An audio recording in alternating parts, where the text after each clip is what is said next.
काय पाप आहे? आपल्या संप्रदायात भजनासाठी जात नाही, कुळ नाही, काही नाही. यारे यारे लहान थोर याती नारी नर सकळाशी येथे आहे अधिकार, कलियुगी उद्धार हरीच्या नामे एक पुरावा आहे महाराज, नाही विष्णुदासान. त्याच्या पलीकडचा आहे आदि करुणी वेश्या, हा शेवटचा पुरावा आहे. आदि करुणी वेश्या, त्याच्या पाठीमाग फार मोठे तुकडे सांगितले, पण आदि करुणी वेश्या, चांडाळाला सुद्धा अधिकार, वेश्येला सुद्धा अधिकार, क्लिंब्याही अधिकार हो.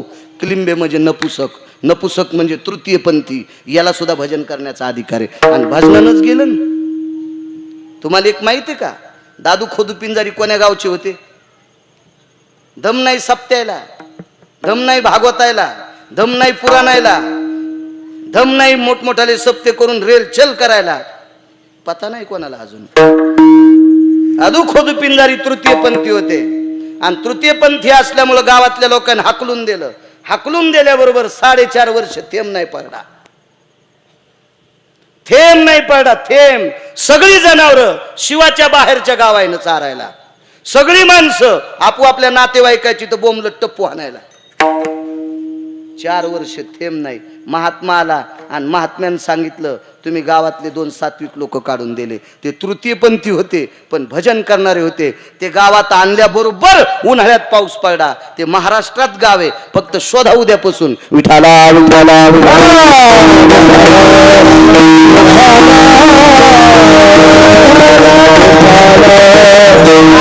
भजन करणाऱ्या तृतीय पंथाला काढून दिलं, भजन करणाऱ्या तृतीय पंथाला काढून दिलं तर निसर्ग कोपला, मेघ कोपला, वरुण कोपला आणि 4 वर्ष पाऊस नाही पडला.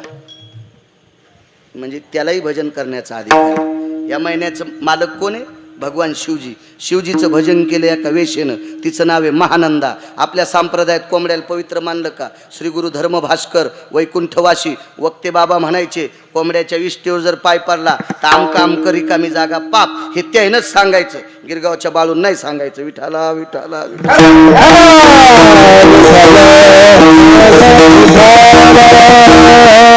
आणि ते कोंबडं काशी विश्वनाथाच्या मंदिरात, आणि तेच कोंबडं पुष्पक विमानात बसून गेलं. टपरे विमानात नाही, पुष्पक विमानात. त्याला विमान पाठिले. माकड चंचळे का नाही? माकड चंचळे का नाही? जुन्या बायकांना विचारा, टिकल्यावाल्यांना विचारित नाही. दिवस माळवता लनुष्या लेकराला माकड तोंड्या म्हणलं की वयस्कर बायका म्हणायच्या, ए तसं म्हणू नकोस. माकड तोंड्या म्हणू देत नव्हते छोट्या लेकराला सूर्यास्ताच्या वेळेला. अशी एक त्याच्या पाठीमागं धारणा होती, चंचल वृत्ती माकडाची. आणि हे माकड नेलं, त्याला सुद्धा विमानात बसिलं. बाईचं तत्व काय होतं महाराज? ज्या दिवशी सूर्य मावळला आणि सूर्य मावळल्याच्या नंतर जर गिऱ्हाईक आलं तर स्नान करून त्याला नमस्कार करायची, बापन भाऊ समजून वापस करायची. एका गिऱ्हाईकानं उत्तम आबा हत्तीवर सोनं आणलं होतं. वैकुंठवासी ज्ञानसूर्य प्रतिज्ञानोबराय रंगनाथ गुरुजी परभणीकर म्हणायचे. हो, पुराणाचे गाढे अभ्यासक वैकुंठवासी माधव महाराज मगर सांगायचे. वैकुंठवासी पांडुरंगाचे उपासक नवरात्रात सुद्धा साहेबराव महाराज सोनोटीकर घट मांडायचे, पण घट मांडल्यावर देवीची प्रतिमा मांडित नव्हते, त्या घटावर पांडुरंगाची मूर्ती मांडायची. आपुला तो एक देव करून घ्यावा, पांडुरंगाशिवाय कोणालाच मानलं नाही. आणि त्यानं सांगावा, काय ताकद महाराज या लोकांची, काय अधिकार या लोकांचा, काय निष्ठा या लोकांची. म्हणून जगाचा मालक त्यांच्या ताब्यात होता. काय सांगू लागलो?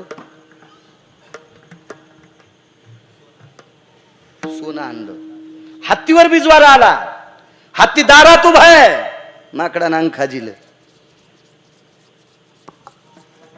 वेशा म्हणजे काय? सोनं चमकू लागलं. जाय म्हणा त्याला. बाईनं नमस्कार केला बाप म्हणून, भाऊ म्हणून. जात नाही, वापस जाय, वापस जाय. सूर्य मावळल्याच्या नंतर हत्तीवर जरी बिजवारा आला तर सूर्य मावळल्याच्या नंतर स्नान करून शिवजीचं भजन करायचं आणि या भजनात माकडन कोंबडं नाचायचं. महाराज विश्वाच्या पाठीवर वेश्या वैकुंठाला गेली म्हणजे हा संप्रदाय प्रत्येकाला इथं भजन करण्याचा अधिकार आहे. फक्त पांडुरंगाला ज्ञानोबाराय तुकोबारायला आवडेल असं भजन केलं की ते देवाला आवडत आहे. आणि एका वशिष्ठांचं ऐकून मर्यादा पुरुषोत्तम रामचंद्रानं चूक केली आणि एका किराताचं पोरग मारलं. त्या बाईनं ते पोरग आणलं वैकुंठीचा हरिण ताना यशोदेच्या घरी. ते पोरग मारलं दारात प्रभू रामचंद्राच्या प्रेत ठेवलं. प्रभू रामचंद्राने मारले. तिला कसं काय कळालं? त्याच्या अंगात बाण होता आणि बाण होता राम नाम मुद्रांकित. राम मुद्रांकित बाण होता म्हणजे हा बाण रामचंद्रांनी मारलाय. आणि सुमंताने विचारलं बाई प्रेत आणलं मशानात का नेत नाही? नेते, पण ज्यानं मारलंय त्याला विचारायचं कोण मारलंय? रामचंद्राने. कशाहून? हे बाण कोणाचं आहे? सुमंत म्हणले बाई रामचंद्राचं आहे. आमच्यात मालकान मारलं पण माफ करणं. ऐकान म्हणले माफ करायला काय हरकत नाही पण पोरग माफ करायला काय हरकत नाही पण मुलगा मा आहे. मी त्याची मा आहे आणि पोराच्या हातानं माईचं काम सोयीचं व्हावा. पोराच्या हातानं माईचं काम सोयीचं व्हावा. आज पोरग मृत्यू पावले आणि 80 वर्षाच्या माईला पोराची माती करावी लागती. सुमंता तुम्हाला बरं वाटते का? ऐकता का सुमंत? ऐकता का? ह्या पोराच्या जाग्यावर तुमचं पोरग होय. ह्या पोराच्या जाग्यावर तुमचं पोरग होय. आणि माझ्या जाग्यावर जर तुम्ही माय असायलात तर तुम्ही सहन करताल का? डोळे भरून आले. सांगा तुमच्या मालकाला. बाई न्याय मागण्यासाठी आली. पंढरपुरातले मालक दोन्ही छातीवर हात टेकले आणि सांगितलं बाई माफ कर. तिनं सांगितलं जगाचा बाप आहेस, विश्वाचा बाप आहे. तुला शासन करायची आमच्यात काय ताकद आहे? तुला शिक्षा करायची आमच्यात काय ताकद आहे? आणि मला जिवंत ठेवायचं का न ठेवायचं तुझ्या हातात आहे. आणि आम्ही तुला काय शासन करणार आहे? पण देवा मग भजन करणारं पोरग होतं रे. मग परमार्थ करणारं पोरग होतं रे. माझ्या पोरानं कधी तंबाखू खाल्ली नाही, कधी गुटखा खाल्ला नाही, कधी बिडी वळली नाही, कोणाला चुना मागितला नाही, कधी नस वळली नाही, काही व्यसन केलं नाही देवा. साधं सुपारीचं खाण खाल्लं नाही रे देवा. शिकाऱ्याच्या कुळातले, लावरं चित्र सशे धरणाऱ्याच्या कुळातले, मांसाहार कधी खाल्ला नाही, कधी पक्षाची हत्या केली नाही, कधी कोण्या पशुची केली नाही, एखाद्या प्राणी मात्राला मारलं नाही. सर्व प्राणी मात्रावर दया करणारं पोरग होतं देवा. तुझं भजन करू लागलं मारलंस. येते देवा. बाई काय पाहिजे? एकच काम कर, मला एकट्याला अंत्यविधी करता यायचं नाही. खांदा द्यायला देव. चुकल्या चांगल्या चांगल्याला पाया पडावं लागतंय. चुकलं होतं ना, चूक केली तीन मारलं ना, खांदा द्याला. सुमंतान खांदा द्याला. अग्नी कोणी द्यालाय? कोण होतं बाईला अग्नी द्यायला? जगाच्या बापान भडाग्नी द्याला. पोरग पेटीलं वापस फिरताना डोळ्यातलं पाणी शरयूच्या पात्रात पडत होतं. डोळ्यातलं पाणी पडत असताना शरयू न्याय देत होती. माय तुला विश्वाच्या मालकान दुःख दिलंय. देवदी माय तो जगाचा बाप आहे. देवदी माय त्याच्या अंगठ्यातून गंगा निर्माण झाली. अनंत पाप्यांचं पाप धुणारी गंगा त्याच्या अंगठ्यातून जन्माला ती इतका पवित्र आहे. त्याला मी कशाला शिक्षा देऊ? आणि निघत गेली रडत. पण रडता रडता हृदयातून एक आवाज निघला. त्या आवाजाचं नाव आहे टळटळाट. त्या आवाजाचं नाव आहे टळटळाट. महाराज शापाला उशाप आहे. गरीबाचा टळटळाट घ्यायचा नाही. गरीबाचा टळटळाट फेडण्यासाठी जगात तीर्थ नाही. गरीबाचा टळटळाट फेडण्यासाठी कोणतंच भागवत तुम्हाला उद्धार करणार नाही. गरीबाचा टळटळाट फेडण्यासाठी लाखो कीर्तन आहे का, तुम्हाला त्याच्यात पश्चात्याला पर्याय नाही. आणि तिचा टळटळाट आदळला आणि देवाच्या अंगावर पडला. देवा माझं पोरग मारल्यावर मला जसं दुःख झालं रे तसं दुःख तुझ्या मायबापाला होईल. तितकं दुःख तुझ्या मायबापाला होईल. चला किराताचं पोरग भजन करते. किती आनंद वाटला असेल. मोठं झालं भजन करीत होतं मोठं. आता देवकी मातेला पोरग झाल्या झाल्यात 8 वर्षाचं झालं. किती आनंद वाटला असेल. आणि झाल्या झाल्याच बोलू लागलं. नंदाच्या घराला मजने गोकुळाला. किती गुणवान असेल. किती गुणवान. आई बाबा हे राखण करणार आहेत का? मनशी रक्ष पाळ ते म्या मोहिले सकळ. मी त्याला मोहून टाकले. तुम्ही मला नुसता उचला. उचलीला कमळापती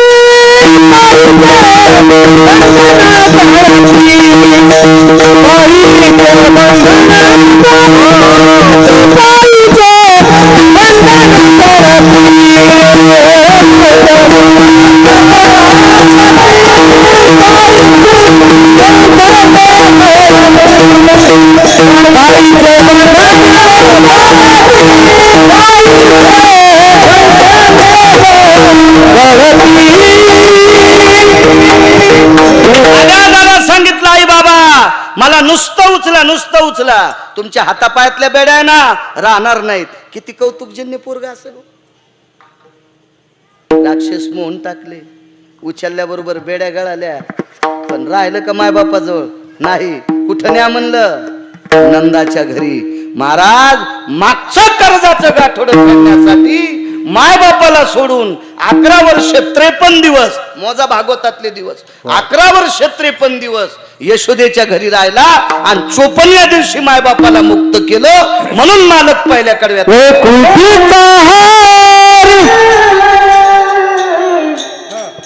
म्हणा म्हणा म्हणा म्हणा आबा म्हणा. वैकुंठीचा हरी, वैकुंठीचा हरी,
म्हणून जगाचा मालक यशोदा आई साहेबाकडे आला. एक कारण सांगतो. बरोबर 12ला आपण नारळ फोडून देवावर पुष्पाची वृष्टी करू. म्हणून ताज 10 ते 12 कीर्तन आहे. मालकाचा जन्म आहे आजचा. एक कारण सांगतो आणि मग विश्वाचा बाप, सगळे अवतार दिवसा, एकच अवतार रात्री का, याची 1-2 कारणं सांगून माझ्या ठरलेल्या टायमात आऊत सोडून देतो. विठाला विठाला विठाला.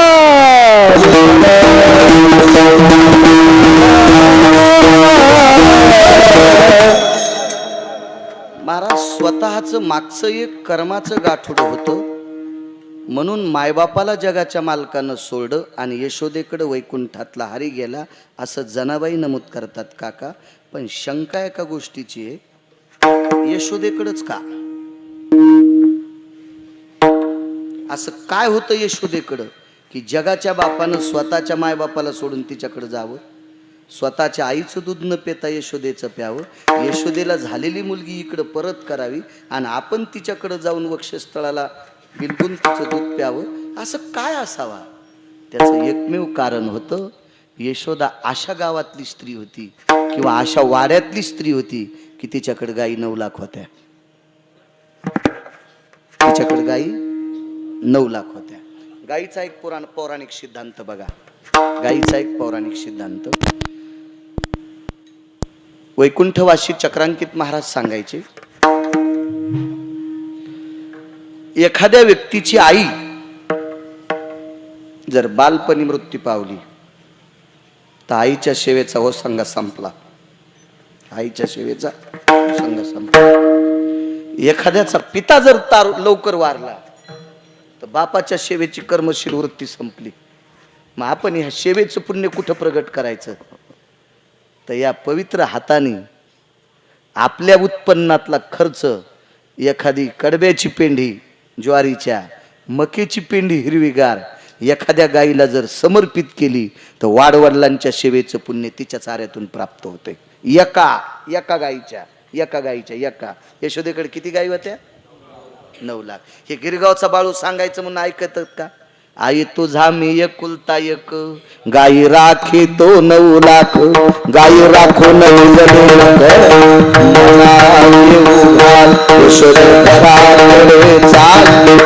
मला म्हणजे 9 लाख गाई होत्या एकट्या यशोदेकडे. असे 9 नंद होते. 9 नंद. पण नंदराजाकडे 9 लाख गाई. आणि या नंदराजाच्या पत्नी यशोदा. म्हणजे आई वडिलाच्या सेवेचा परतावा सुद्धा गायीच्या सेवेत प्राप्त होत असतो. दुसरं एक कारण आहे का? आपल्या संस्कृतीमध्ये बापाचं पिंड, आजोबाचं पिंड पाडल्याच्या नंतर त्या पिंडाला तर्पण विधी नाही सांगायला. पिंड सांगते. पिंड आणि तर्पण वेगळं. पिंड पाडल्याच्या नंतर जर कावळ्याचं तोंड लागलं तर एकच समजायचं, आपले पितर मृत्यूलोकातून मुक्त झाले. पण मृत्यूलोकातून मुक्त झालेला पितर कावळ्याने तोंड लावल्यावर फक्त मृत्यूलोकातून मुक्त होतो. पण आर्यमा नावाच्या पितराकडे जाण्यासाठी तर्पणविधी करावा लागतो. आणि तर्पणविधी आपल्याला करता येतो का? तितकी लायकी आहे का? तितका अधिकार आहे का? तेवढा आहे का? नाही. पण तोच नैवेद्य एक गंगेत समर्पित करायचा. सदाव्रत नावाचा विधी सोमनाथ बुवा. आणि एक नैवेद्य पाटावर पिंडा करता ठेवतात. तोच नैवेद्य गावरान तूप लावून जर गाईला समर्पित केला तर तर्पणविधीचं पुण्य प्राप्त होतंय. तर्पणविधीचं. आणि मग तो बाप, तो आजोबा, तो पंजोबा आर्यमा नावाच्या पितरात विलीन होत असतात. आर्यमा नावाच्या पितरात विलीन करण्यासाठी गिरगावकराला लाखो जरी वेदाचे मंत्र आले तर गिरगावकरात ती पावर नाही. ती पावर आहे गाईच्या मुखात. आणि तो नैवेद्य गाईला समर्पित केला की त्या कुळातला व्यक्ती आर्यमा नावाच्या पितरात विलीन होत असतो. किती गाई नाही, किती गाई मुक्त करतात? एक नारकर, एक गाय काका, एक आपलं तर्पण विधीचं काम पूर्ण करते. आणि यशोदेकडे किती होत्या? वा. बजाल्या 2 गोष्टी पुन्हा ऐकायचं. बजाल्या 2 गोष्टी. पुढे सरकू. मग अजून बजाव दे. एक सांगतो पुन्हा. आपण जागा घेतो, घर बांधतो. आणि घर बांधल्याच्या नंतर जसा खेळ तशी वास्तू शांती. तुमच्याकडे घर भरणी म्हणतात का? घर भरणी. आमच्याकडे वास्तू शांती म्हणतात. तुमच्याकडे म्हणतात का? एकच आहे. मग काय ताण नाही. आम्ही काय तुर्कस्तान मधले थोडीच आहेत. एकच आपले सगळंच. काय नाही. जसं बोलण्यात फरक असतो काय नसतं. चला वास्तू शांती, घर भरणी. केवढा बंगला असतो? 5000 स्क्वेअर फूट. लई इकून तिकून जर झरा असेल म्हणजे याचा तर 10,000 स्क्वेअर फूट. आणि लय 3च्या मोटरचा झरा असेल आवा तर 1-2 एकरात वाडा. बांधकाम थोडं तेवढं असतं काका? नाही. याची वास्तू करायला किती लोक? पूजा करायला, वास्तू करायला किती ब्राह्मण? मी सांगू का किती? याच्यावर अवलंबून. याच्यावर 6.5 कोटीचं घर बांधलं. तो होता ना रे? आपण पुण्याकडे गेलो, ज्याच्याकडे 11 साखर कारखाने येतं त्याच्या वास्तूला गेलो. त्या महात्म्याच्या, महात्मा म्हणू की श्रीमंत म्हणू? महात्मा म्हणल्यावर तुम्ही मला पुन्हा बोलताल पैशावाल्याला महात्मा म्हणायला. हे असं आगाऊच काम आहे ना. उलटी दगड आमच्यावर. त्याच्यामुळे नाही आपली वकीलन जे संघच शिद्रट ठुत नाही तुम्हाला काड्या घालायला. हो. 11 कारखान्याची युनिट त्याच्या ताब्यात. 4.5 कोटीचं घर. वास्तूला कोणते ब्राह्मण? भगवान श्री रामप्रभूची अयोध्येला प्राण प्रतिष्ठा केली तेच ब्राह्मण ती वास्तू पूजा करायला. तुम्हाला आणता येतात का? येते ना. कोण म्हणते नाही येत? पैसे किती लागतील? कशा वास्तू असती? याच्यावर. चला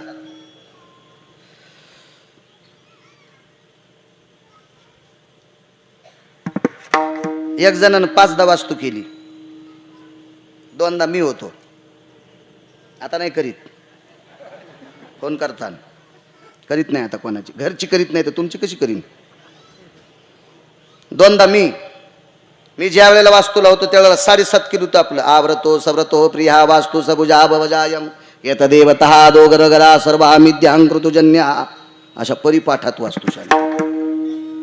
महाराज दान दान दान दान दान दान दान दान मंत्रोच्चार. 4.5 तास बसलेल्या लोकांच्या कष्ट्यात घाम आणि खाली टाकलेली चटई ओली झाली. पण तू बी 3-3 छटाक प्यालात जाग्यावर आणि 4.5 तास मंत्रोच्चार. तरी बुवानं 1.5 महिन्याला फोन केला, घरात सुखच नाही. मी म्हणलं आम्ही जितकी वास्तूला होतो तितक्याला बंगल्यात पूर. पूर, मला स्वयंपाक घरात पूर आणि वरी खिचडीन भजे तळून खाय. ते म्हणले महाराज रागवायले कस काय, तुम्हाला दक्षिणा दिली नाही का? तेही दक्षिणा जाऊ दे रे म्हणलं, पण तो मग ऐकलं नाही ना. काय महाराज, मी आता राहतो मुंबईला आणि मुंबईला गाय कुठून आणू? त्याला मी सांगितलं होतं 7-7.5 किलो तूप जाळायला ना, तू 51 किलो जाळलं तरी तुला फायदा नाही. तुला वास्तुपूजा करायच्या दिवशी, त्या दिवशीपासून दुसऱ्या दिवशी सकाळपर्यंत तुझ्या बायकोला ॲलर्जी आहे गायीच्या शेणाची, तर चित्रात पण तुझ्या बायकोला गाय पाहू देऊ नको. ती फुल पाकिस्तानी आहे ना. तुझ्या बायकोला चित्रात सुद्धा गाय पाहू दाखवू नको, इतकी फुल पाकिस्तानी आहे. फक्त आज दुपारी 10:30 वाजल्यापासून 2:18 वास्तूचं मुहूर्त होतं. 10:30 वाजल्यापासून तर दुसऱ्या दिवशी सकाळी 7 वाजेपर्यंत त्या बंगल्यात गाय बांध, त्या बंगल्यात गाय बांध. 6.5 कोटीचा बंगला बरं का बा, 6.5 कोटीचा. ते म्हणला गाय भेटत नाही. म्हणलं गिरगावकर पुरला तरी सुख नाही. 4.5 कोटीचं घर वारकरी बुवा शुद्ध करण्यासाठी एक रात्रीचे आणि अर्ध्या दुपारीचं शेण आणि गोमूत्र जितकं पडल तितकं एका विशिष्ट कोपऱ्यात खाली दफनवायचं असतंय आणि त्याच्यावर फरची बसून टाकायची. जागा शुद्ध करायची ताकद किती गाईत? एका. यशोदेकडे किती होत्या? चला आता बस झाले 3 पुरावे, बस झाले. आता 4 गोळ्या घेतल्यावर घामीन आणि आपल्याला जन्म करायचा ना पुन्हा, आहे का नाही? काही मर्यादा असली पाहिजे. मर्यादा मला सांगा मग, एका गाईत इतकी पावर आहे, एका गाईत इतकी पावर, एवढी पावर आहे. तुम्हाला अजून एकदा कारण सांगतो. चला, मागच्या कृतात्रेता युगामध्ये मागच्या काय काय करायचं? पाळणा बांधायचा. बापरे, तुमचं आता हे नवरदेव मंडपात आल्यावर तिथून पुढे बाशिंगाला सुरुवात. विठाला विठाला विठाला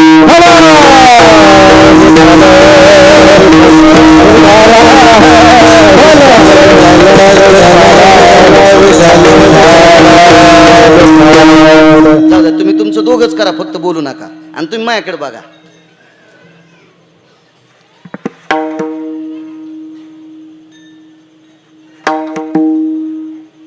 मर्यादा पुरुषोत्तम रामचंद्र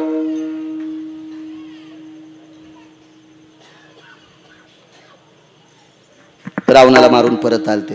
गाईचा 4था पुरावा सांगतो. 4था यशोदेकडे का, मग जन्म करू आपण. 4था पुरावा सांगतो. रामचंद्र राजा रावणाला मारून परत आले. अयोध्येचं स्वराज्याची घडी बसली आणि घडी बसल्याच्या नंतर एका कपडे धुणारानं निंदा केली. एका कपडे धुणारानं निंदा केली. आईसाहेबाला कुठं सोडलं? जंगलात. जंगलात सोडलं. बरं, ज्या जगाच्या माऊलीला जंगलात सोडलं ती गरोदर होती.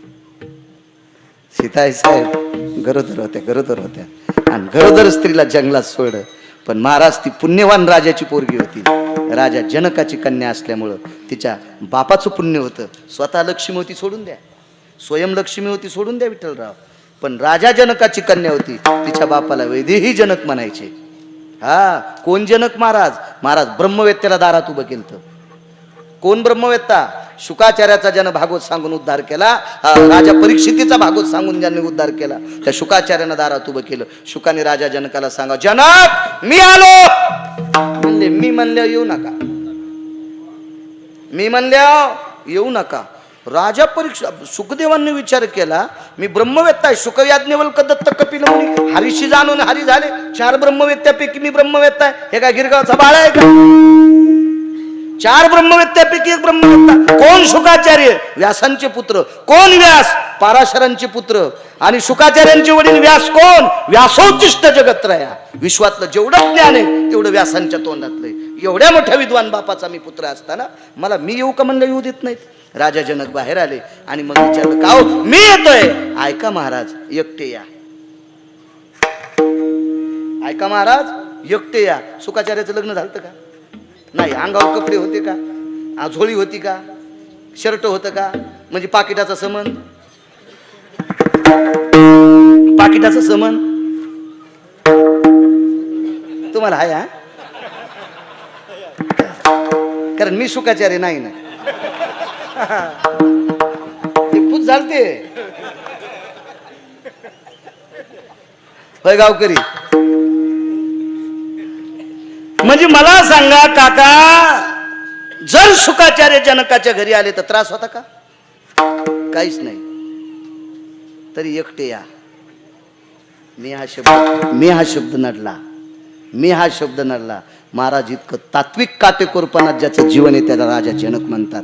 आणि त्या जनकाची कन्या होती सीता. त्या राजा जनकाची कन्या होती सीता. महाराज त्या बापानं उदात्त अंतकरणानं केलेलं प्रेम माईनं कानात काय सांगितलं होतं? राजा जनकाच्या पत्नीनं कानात काय सांगावं?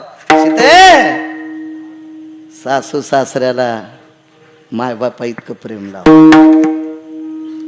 माय बापा इतकं प्रेम लाव. महाराज राम वनवासाला गेल्याच्या नंतर एखाद्या वेळेस आईची चेष्टा केली पोरानं. राज्यमाता निंदू भरते केली, पण कैकेयीची चेष्टा सीताई साहेबांना डोक्याच्या केसाईत केली. डोक्याच्या केसाईत की नाही. वनातून आल्याच्या नंतर पहिलं दर्शन कोण्या सासूचं घेतलं होतं माहिती तुम्हाला? रामायण नका बघू, रामायणात नाही पुरावा सापडायचा तो. दुसऱ्या पुराणात बघा. ज्या वेळेला राम वनवासाहून सीताई साहेबाला घेऊन आले त्यावेळेला सर्वात पहिलं दर्शन अयोध्येत प्रवेश केल्याच्या नंतर कैकेयीच्या पायावर डोकं ठेवलं होतं. महाराज माईची आज्ञा इतकी पाळली होती. आणि मातृपितृवच्छलाचा अंतकरणात ठेवणारी माऊली, तिला साधू भेटला. त्या साधूचं नाव आहे रामायण कोणी लिहिलं? वाल्मिकासारखा महात्मा भेटला. गंगेच्या तीरावर असताना आकाशाच्या परपटलानं सांगितलं, बाई आज सासऱ्याचं श्राद्ध आहे. आणि तिथं सीताई साहेबांनी पिंड तर्पण केलं. पिंड तर्पण केल्याच्या नंतर मग साक्षीला कोण? केतकीचं फुल वाहिलं. पितराला लाल फुल वाहत असतात. पितराला दुसऱ्या रंगाचं फुल चालत नाही. लालच फुल पितराला, पिंडाला लालच फुल चालतंय. लालच. तुमच्याकडे दुसऱ्या रंगाचे फुलं असतील तर कुंकू कालवायचं, ते कुंखाच्या पाण्यात ते फुल बुडवायचं. आरक्त पुष्पहम तर्पणो भयस्थिता पिंडो भयो रक्त चंदनास्त ते वच अंगुष्ट. मी काय श्राद्धाचं कीर्तन करीत नाही. मला गाईचं महत्व सांगायचंय. मला महत्व कशाचं सांगायचंय? गाईचं सांगायचं. गाईचं. कल्पना करा, केतकीचं फुल समर्पित केलं, भ्रष्ट झालं, बेमान झालं. आणि मग गाईला पिंड समर्पित केला. गावरान तुपाचं बोट लावून समर्पित केला. ज्या गंगेत पिंड टाकला होता का, ती गंगा सुद्धा विरोधात गेली. म्हणून आज सुद्धा त्या गंगेचं पाणी उघडं राहिलं की तिच्यात किडे पडत आहेत. ऐक नाही महाराज, बरोबर आहे ना? आजही त्या गंगेचं पाणी उघडं राहिलं की अनंत पाप्याचं पाप धुणारी गंगा आहे. पण आपल्याला आंघोळ करायची असेल तर वाळू सारायची, मग आंघोळ करायची. आणि पाणी आंघोळीचं झालं की पुन्हा झाकून टाकायचं. उघडं राहिलं, रात्र गेली, दुसऱ्या दिवशीचा प्रकाश पडला की त्याच्यात किडे पडतात. खोटं बोलली, खोटं. चला, गाईच्या बाबतीत धेनूचं काय अवस्था आहे. आणि गाईला विचारलं, माय काय? गंगेच्या पात्रात उभी होती. आणि गंगेचं पाणी पित असताना त्याच गंगेनं तोंडाला आखडं. गाय न बोलल्यामुळं सीताई साहेबांना पुढे शाप दिला, मागून पवित्र होशील, पाठीमागून पवित्र होशील. ऐका पुढे, याचा छोटासा सिद्धांत ऐका. देवाला नैवेद्य ठेवण्यासाठी विद्वान लोकांकडे बघत जा. विद्वानकडे, भंगिऱ्याकडे बघत जाऊ नका, थोटांड्याकडे बघत जाऊ नका. निष्ठावंत, वेदोक्त, शास्त्रोक्त, पुराणोक्त, सनातन संस्कृतीतला, भारतीय संस्कृतीतला, आपल्या वैदिक संस्कृतीतला आणि भागवत संप्रदायातला आणि वारकरी संप्रदायातल्या निष्ठावंत लोकांकडे बघा. देवाला नैवेद्य ठेवत असताना चित्र भयो स्थितो हो भयकारा हा मंडला चिले पुन्हा संख्या वाढणार आहे. त्याच्यातली 1 नंबरची कर्जदार होती अहिरावण नावाच्या राक्षसाची पत्नी चंद्रसेना. या चंद्रसेनेनं प्रभूला आमंत्रित केलं, प्रभू स्वागत आहे तुमचं. पण तिचा अंगठ्यान पलंगच मोडा. दोघांची फजिती झाली. मारुतीरायाची शेपटी रामेश्वरला तुटली. शेपटी नाही रामेश्वरला, मारुतीरायाला. महाराज नवऱ्यावर अतूट प्रेम करणाऱ्या बाईनं शेपटी ओढून घेतली. इतकी तुमच्यात ताकद आहे. पण जी नवऱ्याच्या तीनदा पाया पडती तिच्यात ताकद आहे. जी नवऱ्याच्या पडत नाही महाराजाच्या पडती तिच्यात नाही. जी नवऱ्याला टायमाला जेवायला देत नाही महादेवाला पाणी घालती तिच्यात नाही. जी नवऱ्याला टायमाला जेवायला देत नाही पांडुरंगाला मंजुळा वाहती तिच्यात नाही. जी नवऱ्याच्या तीनदा पाया पडतीन देवाच्या पायाच पडत नाही तिची देवा.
तुका म्हणे पतिव्रतांतीची देवावरी सत्ता.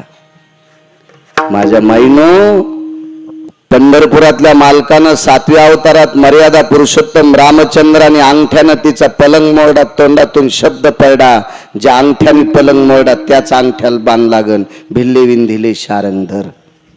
नवऱ्याचं दर्शन घेणाऱ्या बाईनं जिथं बाण लागन तिथंच लागला. आणि द्वापारयुग संपलं, कलीला आरंभ झाला. आणि ह्या लोकातली यात्रा पंढरीतल्या मालकाची 8व्या अवतारातली संपत्ती. इतकी नवऱ्याचं दर्शन घेणाऱ्या बाईत ताकद. मारुतीरायासारख्याच्या शेपटीला हात लावायची जगात एखाद्या बाईची ताकद असेल का? हा, पहिली गोष्ट यायला तर मधातच प्रवेश नाही. गाव जेले हनुमान बार. पण आता एखादी मंची असेल तर ती मारुतीच्या तोंडाला पेडाला येते. अशा लय मंची आहेत ना. येडगड महाराजांनी सांगितलेल्या त्या सात्विक महाराजांचं थोडंच ऐकत. आता मारुतीच्या तोंडाला पेढा लावला. कसा खाईनीच्या हातानं. कवाईनं सासूचं लुगडं धुतलं नाही, सासऱ्याचं धोतर धुतलं नाही, त्याची संपत्ती हिसकून घेतली आणि नाक बुडूस तर तुपात चपात्या खाली आणि मारुतीच्या तोंडाला पेढा लावायली. गोळ्या संपल्यात का तुझ्या हातान मारुती पेढा खाला? उठाला उठाला.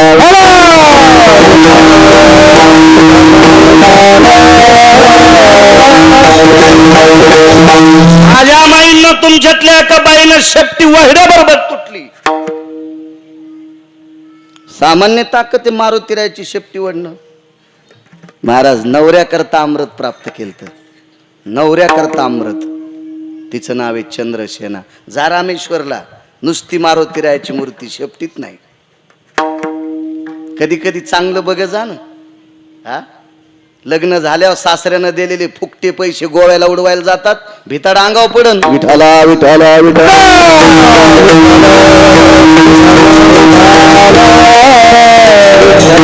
कधी कधी सासऱ्यानं दिलेले ते फुकटे पैसे उडवायला पंढरपूरला जा. जा रामेश्वरला, जा काशीला, जा द्वारकेला, जा गयेला, जा प्रयागला. अशा चांगल्या ठिकाणी जात जाते जरा पचत असते. विठाला विठाला.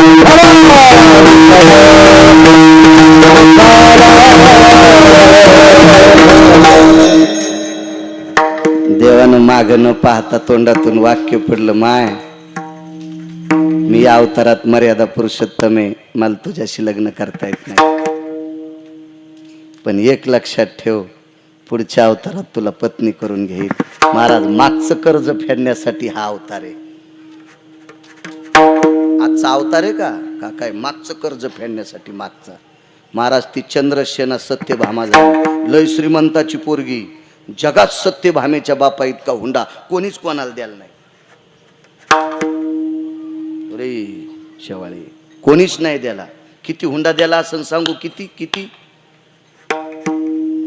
21 क्विंटल 78 किलो 44 तोळे म्हणजे 22.5 क्विंटल सोनं रोज देणारा मनी बापान द्याला. 22.5 क्विंटल सोनं देणारा मनी. राजा सत्रजिताकडे सूर्याचा उपासक होता आणि त्यानं तो मनी, त्याला काय मुलगा नव्हता म्हणून पोरीलाच द्यायचा होता. भाऊ होता प्रसेन, त्यालाही पोरग नव्हतं. त्याला मारलं वाघानं, याला मारलं कृतवर्म्यानं. याला राक्षसानं मारलं आणि त्याला वाघानं मारलं, दोन्ही मेले. आणि मग सत्यभामा विश्वाच्या मालकाला, हीच मागची चंद्रसेना, हे मागचे कर्ज फेडण्यासाठी हा 8वा अवतार आहे. विठाला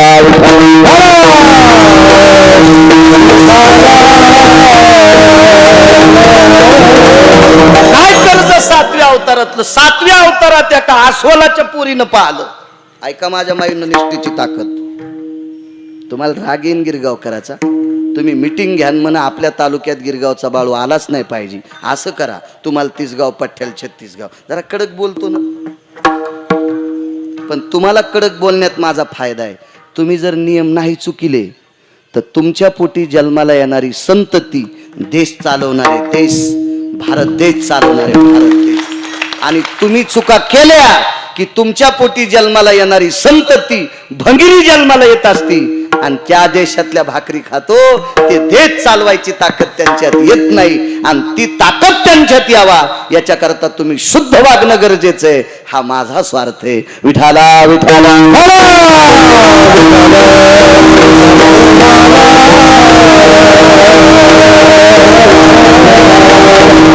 अस्वलीने विश्वाच्या बापाला पाहिलं. अस्वलीने विश्वाच्या बापाला पाहिलं आणि पाहिल्याच्या नंतर तो पुढे पुढे चालत गेला. दिशेनासा होई तोपर्यंत त्याला बघत होती आणि त्याला बघत बघत बघत बघत डोळे झाकले. वेगात सांगतो, एवढा पुरावा सांगतो आणि मग यशोदेकडे का. कारण 8वा अवतार कर्जबाजारी आहे, फेडावंच लागतंय. आपल्याला सुद्धा सांगितलं देहूतल्या मालकानं, हो तुका म्हणे होता ठेवान तो या भावा सापडाला. मागचा पुण्याचा असेल तरी सापडतो, आबा पापाचा असला तरी सापडतो. बापानं कर्ज करून ठुलन, बाप मेला 7-12 तर जमीन इकताना कर्ज फेडावं लागतं का नाही? विठ्ठलराव, फेडावंच लागतंय. आणि बापानं बँकेत पैसे टाकले सानप आणि बाप मेला, पैसे कोणाला असतात? पुन्हा पोराला. आणि बापानं कर्ज काढून 7-12 मेला, अरे योगेश कोणाला फेडायचंय? पोराला. हा बॅलेन्स नाम पुण्य, कर्ज नाम पाप. विठाला विठाला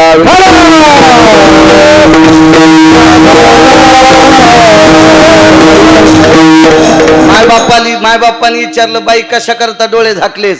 काही म्हणे सूर्याच्या प्रकाशाला लाजविला असा सुंदर व्यक्ती पाहला, चंद्राच्या प्रभेला लाजविल इतका सुंदर व्यक्ती पाहला. त्याच्याकडे पाहिल्याबरोबर पाहिली वेध लावी बैशे जीवी जडोनी, रूप सावळे सकुमार कानी कुंडल मकराकार, अगणित लावण्य तेज पुंडाळती, रत्नकिळ फाकती प्रभा कानडाव विठ्ठलू, कर्नाटकू तेने मज लावी याला वेधू. काय ते रूप सुंदर आहे, काय रूप पाहता लोचनी सुख झाले हो साजनी. किती सुंदर रूप आहे, किती सुंदर रूप आहे. राजस सुकुमार मदनाचा पुत्र,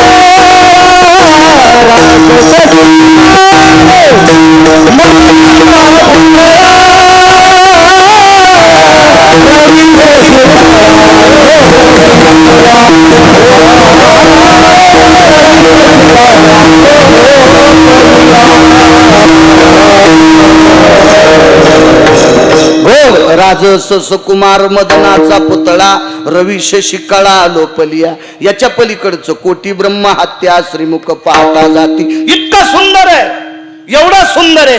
बाई आपल्या फायद्याचा काय? आपण पशु आहेत, आपण अश्वन आहेत, आपण हिंस्र पशु आहेत, तो मानव आहे. त्याच्या सौंदर्याचं इतकं वर्णन कशा करता करते. हृदय छेदलं ग माय, बाबा माझं हृदय छेदलं हो. बघा असं वाटतंय तो रस्त्यानं जात असताना झाडाच्या फांद्या लहरी देत होत्या. बाबा तो रस्त्यानं चलत होता, सूर्याचे किरण लोटांगण घालत होते. बाबा तो रस्त्यानं चलत असताना काय ते आकाश झालर देत होत. बाबा त्यांनी जरी माझ्याशी लग्न नाही केलं, पण वरिले सावळे परब्रह्म, तो जगत आनंद कंद जगतपती मी अंतःकरणातून वरलाय. आणि बाईनं गंगेच्या कडेला प्राण सोडला. महाराज ही पुण्याची अपेक्षा घेऊन हिची पूर्तता पूर्ण करण्यासाठी विश्वाच्या मालकानं त्याच जामवंती इतीत नख दीड इती केस काय बायको केली असं न. आपले तर काय नाटकं करते तो. माझ्यापेक्षा 1.5 इंच उंचच आहे. बरी आहे ना, बरी आहे तुझ्या थोतरीत हाणायला. हो जरा जास्त गोरीच आहे. मग काय करायची, तुला उन्हात पाठवायची का? जरा पटपट चलतच नाही, हॉटेलीवर ठाची का पाणी द्यायला? काय नाटक किती किती. अरे भेटायली याचं महत्व पाय. लक्ष्मी या रूपात तुझ्या घरी आयली याचं बघ. पण इतके नाटक. मागचं कर्ज फेडण्यासाठी आसोलनीशी लग्न केलं, जामवंतीशी लग्न केलं, जामवंतीशी. अजून एक कर्ज सांगू का मागचं? किती कर्ज बाजार हे वळवळ काम करता रे. बसन गपची. हे चांगल्या कपड्यात हे तोरकत नीट राहते. हे बुडातले डेरे फोडीत. कारण महाराजाकडे चांगलं पोरग इंग्लिश स्कूलला, आणि जे नीट वागत नाही ते महाराजाच्या भरतीला. विठाला विठाला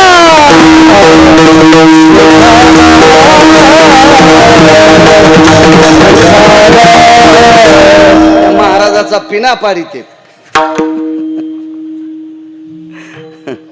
कमाले वा संस्था चालिनारायची. खरंच चांगलं हुशार कोण घालायला. योग असा आला. काय सांगत होतो? जामवंतीचं प्राप्ती करण्यासाठी कर्ज. महाराज जामवंताचं पण कर्ज होतं. किती कर्ज बाजारी. 28 सांगायचेत का तुम्हाला सगळे? पण सगळे सांगितले पहिले इसरते. त्याच्यामुळे बस झाले 2-4. जास्त गोळ्या एकखट्या घेतल्या की रिॲक्शन येत असते. असे डॉक्टर म्हणतील. मी काय डॉक्टर नाही. विठाला विठाला सातव्या अवतारात जामवंत. महाराज काय उपकार आहेत जामवंताचे? जामवंताचे 14 उपकार. त्याच्यातले एक उपकार आहेत. आता श्रावण महिना चालू आहे. या मासाचे अधिपती भगवान शिवशंकर आहेत. जन्म जरी विष्णूचा झाला असेल आज कृष्ण परमात्म्याचा, पण या मासाचे मालक शंकर आहेत, अधिपती शिवजी येत.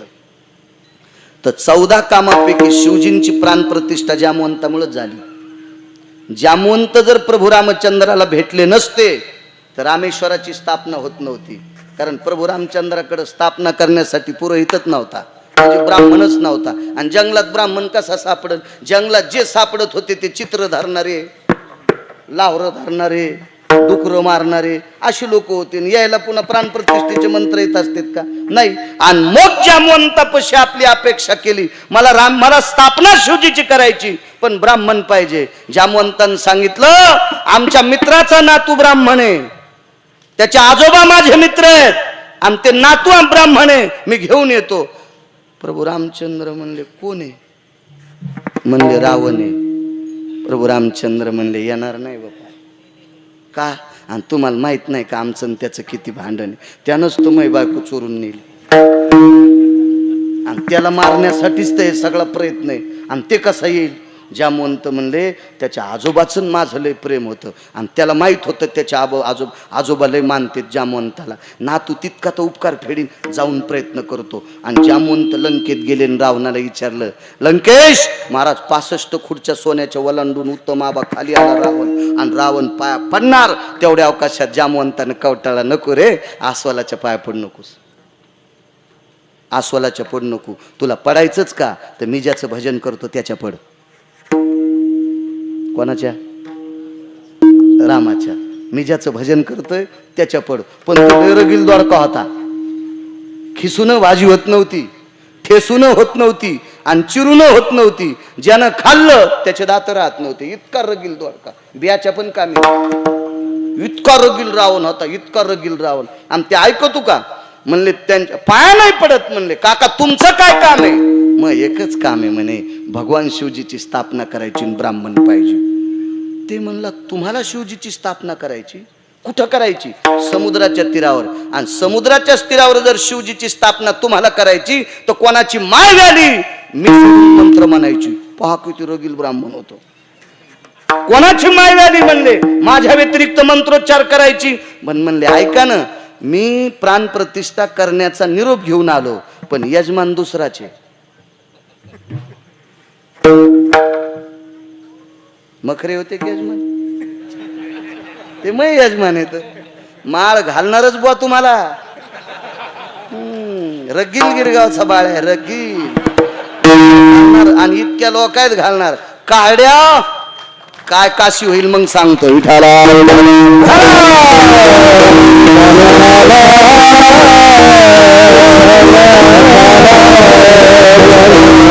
अजय, तुला बी सोडित नाही बापू. मला 900चा मोबाईल आहे, तू कॅमेऱ्यावर किती छापायला बापू. माळ नाही, लाज वाटायला पाहिजे. तुला बी गुती तो आज. विठाला विठाला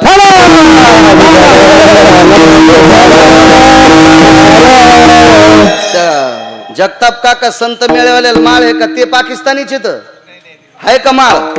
हा, हो हो हो. नाही तर पुन्हा कॅमेऱ्यात फोडून टाकीन दुसऱ्या बार लावला तर. मी एक तर भोळा यायला लावू देतो, बाकी कोणी महाराज लावू देण्यात मीच येडा आहे. माझ्या गोळ्या संपलेल्या आहेत. विठाला विठाला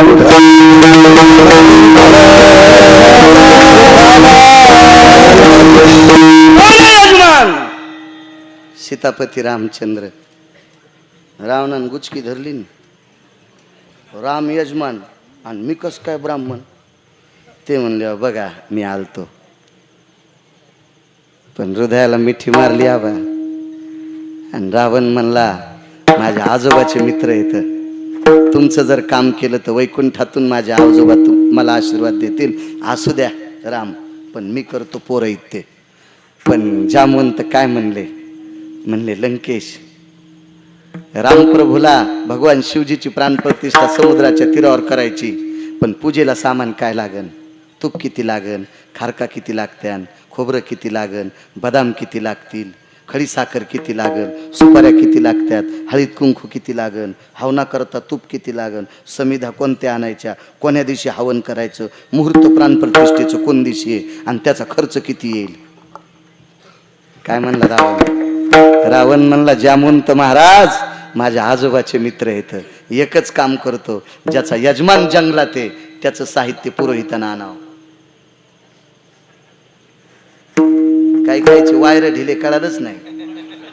loose wire, loose connection, light चालू बंद होतो.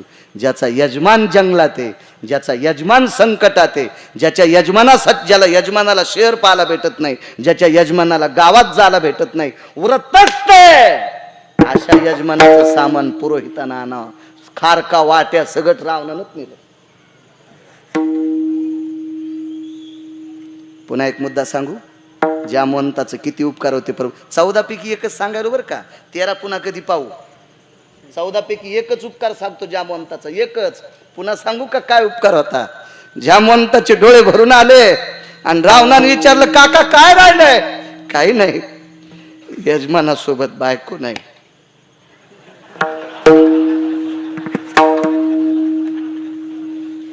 यजमानासोबत आणि बायको कोणाच्या ताब्यात होती आबा?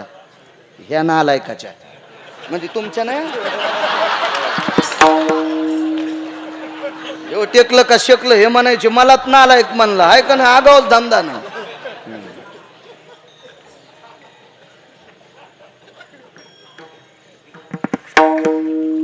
कोणाच्या ताब्यात होती?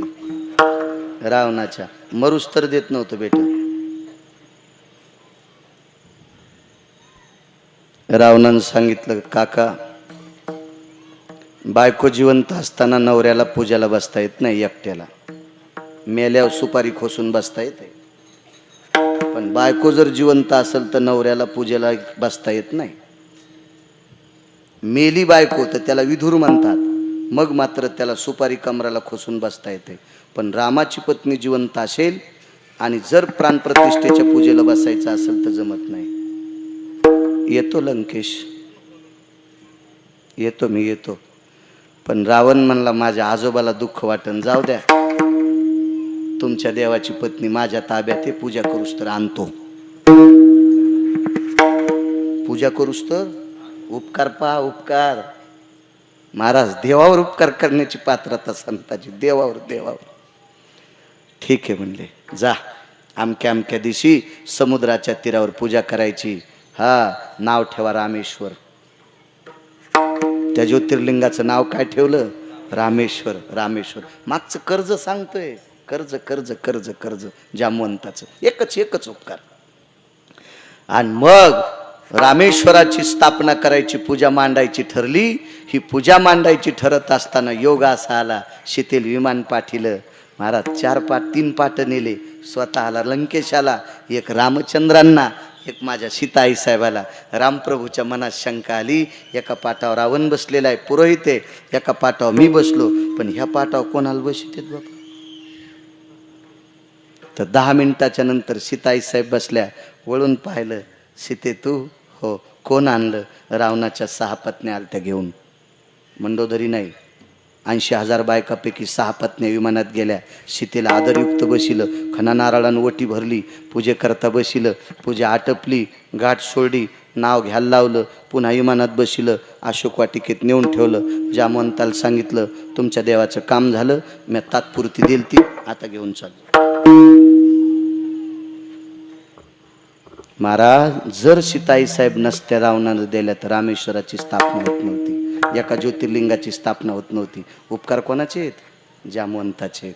आणि या जामवंताने एकच मागितलं, देवा मला ताकद लय दिलीस रे. ऐका ना, देवा मला ताकद लय दिलीस रे, पण ह्या पठ्ठ्याला आतापर्यंत कुस्ती खेळायलाच कोणी भेटला. ह्या पठ्ठ्याला अजून कुस्ती खेळायला कोणी भेटला नाही. मला कुस्ती खेळणारा दाखवतो का? मर्यादा पुरुषोत्तम रामचंद्रानं संन्याशाकडे बोट केलं, त्या गदेवाल्या संन्याशाकडे. आणि त्या संन्याशानं सांगितलं, देवा जामवंतासोबत कुस्ती खेळायची ताकद आहे, पण मला वडिला समान येत, मला वडीला समान आहेत, याच्याकरता त्याच्यासोबत कुस्ती खेळत नाही. आणि पुन्हा कोणाची माय येली जामवंतासोबत कुस्ती खेळायची? ताकद फक्त एकट्या मारुती राहत होती. आता कोणात ताकद आहे का? मग रे नाही, ताकद फक्त होती रामचंद्रात. पण रामचंद्रानं सांगितलं, मी तुमच्यासोबत कुस्ती खेळलो असतो, पण वाल्मिकानं तसं लिहिलं नाही. वाल्मिकानं तसं लिहिलं नाही. एक काम करा जामवंत, पुढच्या अवतारात तुमची इच्छा पूर्ण करील. आणि हीच जामवंती देत असताना मग जामवंतानं सांगितलं, या लिचापिच्या ज्याला पोतं उचलत नाही, ज्याला गोणी उचलत नाही, त्या जावायला पोरगी देत नाही. कोणाला देतान? माझ्यासोबत कुस्ती खेळून त्याला देतो. घातली लंगुटी आणि झाली कुस्ती सुरू. 27 दिवस आणि 27 रात्रा. 28व्या दिवशी जामवंत पाय पडे आणि मग म्हणले, प्रभू माफ करा. म्हणले, पाय कस काय पडे? 27 दिवसात भाकरी खाल्ली नाही, 27 दिवसात पाणी पेला नाही, 27 दिवसात दमला नाही, आणि 27 दिवसात घामाचा थेंब आला नाही. माणूस असतो का? हे माणूस असतोय?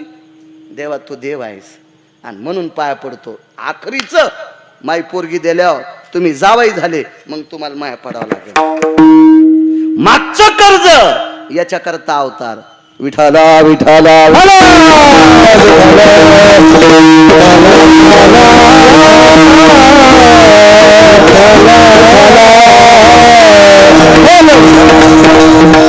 आता राहिलेल्या वेळात एकच बघायचं, हे कर्ज मुचके सांगितले ना 2-4, पुन्हा कधी का आला योग तर पाहू ना आपण. पण आता हे कर्ज फेडण्यासाठी हा 8वा अवतार. मग यशोदेकडेच का?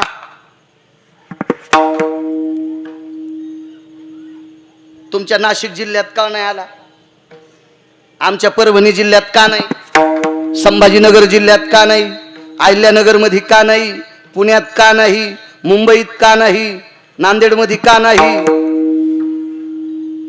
महाराष्ट्र सोडून त्या राज्यातच का? गोकुळातच का? यशोदेकडेच का?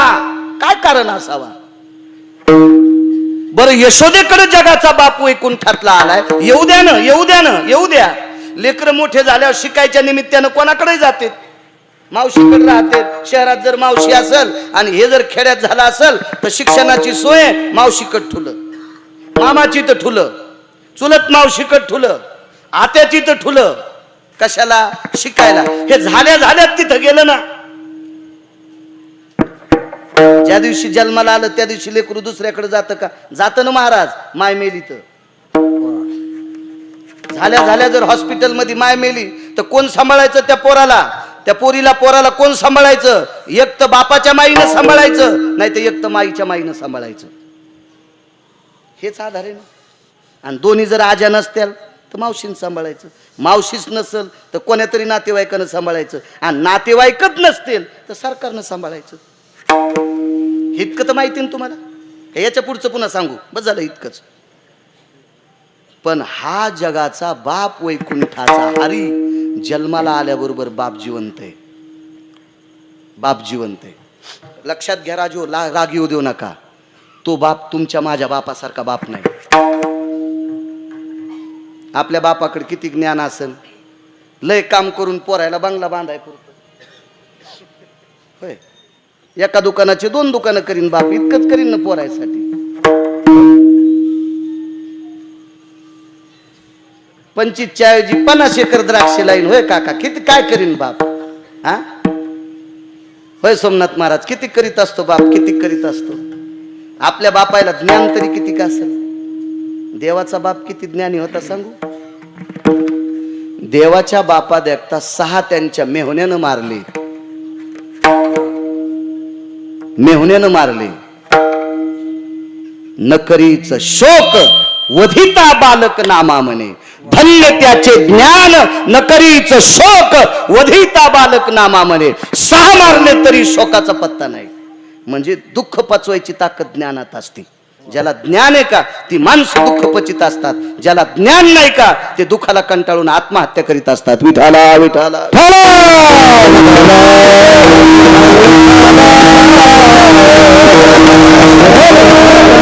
एवढे वसुदेवासारखा पिता ज्ञानी आहे, बाप ज्ञानी असून जिवंत आहे, जवळ आहे. सोडायची काय गरज होती हो? माय कोण आहे? माय कोण आहे? माय देवकी. आपल्या माईसारखी माय असेल का?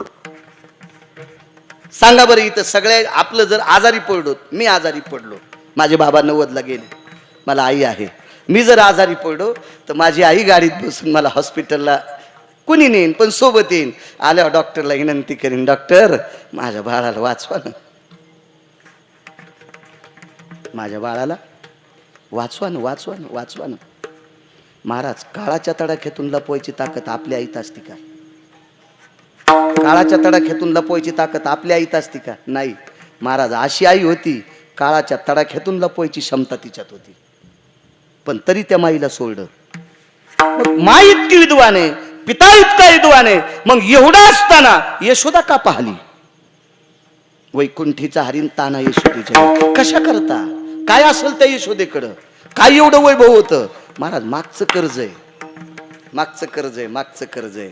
एका गरीबाचं पोरग देवानं मारलं, गरीबाचं पोरग देवानं मारलं. मर्यादा पुरुषोत्तम रामचंद्रांनी, पंढरीपुरातल्या मालकाने 7व्या अवतारात एका गरीबाचं पोरग मारलं. मालकानं चूक केली, मी म्हणत नाही, पुराण म्हणते. माही काय ताकद आहे देवाची चूक काढायची? पाहावी पुराणी, विचारोनी.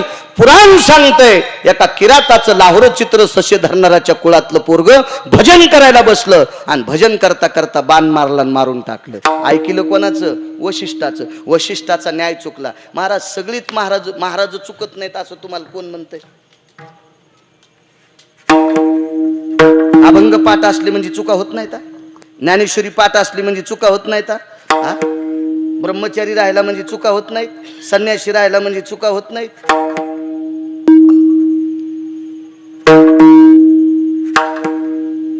महर्षी वशिष्ठाची चूक घडली. सूर्यवंशाचे कुलगुरू. काय चूक? आपल्या गावात तरुण मुलगा मृत्यू पावला, शूद्र तपश्चर्या करतोय. माथा जावळाची वेणी. प्रस्तुत प्राप्त प्रसंग. निवडलेला अभंग विश्वमान्य, विश्वभूषण, विश्वाधिकार, विश्वप्रिय साध्वी जनाबाई यांचा प्राप्त प्रसंगी निवडलेला अभंग. विठाला विठाला विठाला. प्राप्त प्रसंगी निवडलेला अभंग. गंगाखेड निवासी देवाच्या अत्यंत लाडक्या विटेवरच्या मालकाचा अंतकरण संत शिरोमणी नामदेवरायाकडे दास्यत्व केलं. अशा वारकरी संप्रदायातल्या फार मोठ्या अधर्यो अशा साध्वी जनाबाईंचा प्राप्त प्रसंगी निवडलेला अभंग विठाला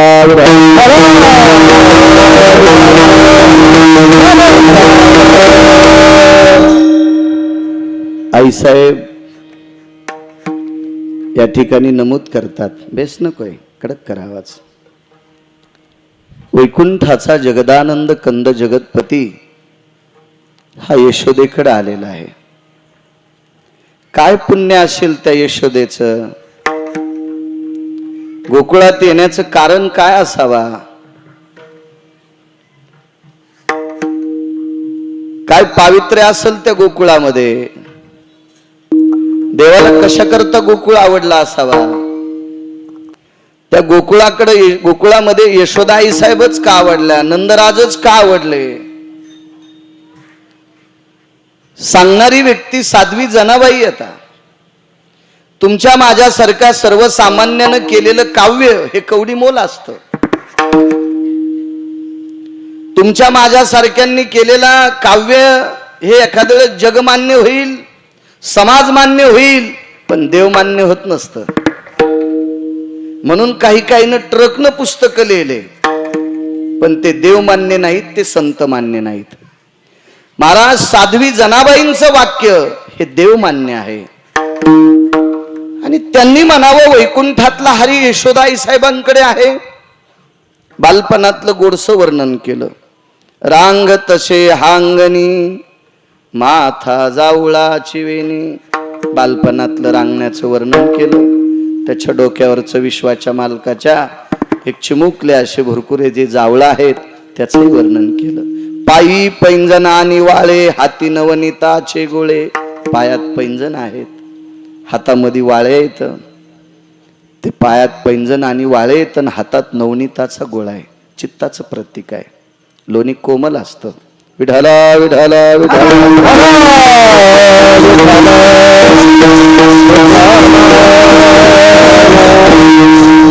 अत्यंत शुद्धतेचं आणि कोमलतेचं प्रतीक म्हणजे लोणी आहे. विठाला विठाला विठाला.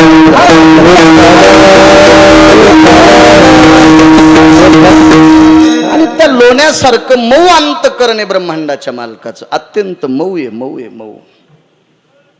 हाती नवनीताचे गोळे. शेवटच्या कडव्यात फार मोठा न्याय दिला सोमनाथ बा. धन्य यशोदाती माय, दाशी जनी वंदी पाय. जनाबाई सांगतात यशोदा आई साहेब धन्य माता आहे आणि मी त्यांच्या पायावर डोकं ठेवते. महाराज कोण कोणाच्या पाया पडते त्याच्यापेक्षा कोण पडते हा महत्वाचा विषय. साध्वी जनाबाई नुसत्या पाया पडत नाहीत की त्या वात्सल्याला धन्यता देतात. त्या अर्थी यशोदाई साहेब किती धन्य असतील. हा साधा सोपा सरळ अभंगाचा अर्थ मला आशीर्वाद द्या, मी बोलण्याचा प्रयत्न करेल. विठाला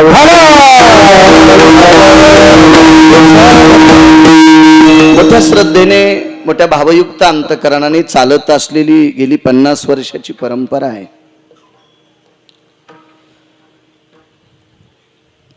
भगवान श्रीकृष्ण परमात्म्याचा प्रगट दिन जन्माष्टमी 5 पर्वण्यापैकी अनन्य साधारण महत्व असणारा आजचा दिवस आहे.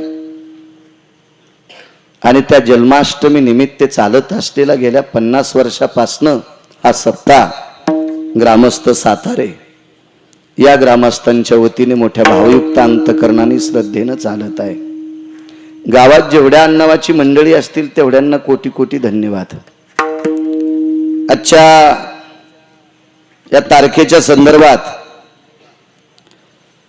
किंवा आजचं यजमानपद ज्यांच्याकडे आहे असे आदरणीय मनोहर बाबूराव मखरे एकटेच आहेत ना? बर. मनोहर बाबूराव मखरे ते आजचे यजमान आहेत. त्यांना नाव हरिभक्त टाकले, पण ते आजपासून हरिभक्त होणार आहेत. कारण काय होतं माहितीये का? राग येऊ देऊ नका यजमान. खोटी पदवी लावायला लाज वाटली पाहिजे. विठाला विठाला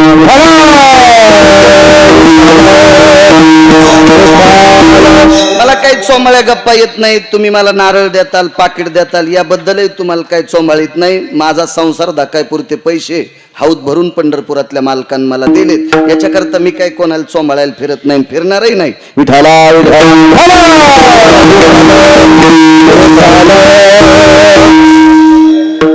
मोठ्या शुद्धांतकरणाने भगवंताच्या जन्माष्टमीच्या पर्व काळावर माझ्यासारख्या सर्वसामान्य अल्पज्ञानी अज्ञानी फारसं ज्ञान नसणाऱ्या गिरगावकराला तुम्ही आज आमंत्रित केले. गावकऱ्यांच्या वतीनं तुम्ही यजमान आहात मनोहरराव, पण आजच्या पवित्र पर्वणीवर तुम्ही वारकरी व्हा ही तुम्हाला मनापासून विनंती करतोय. विठाला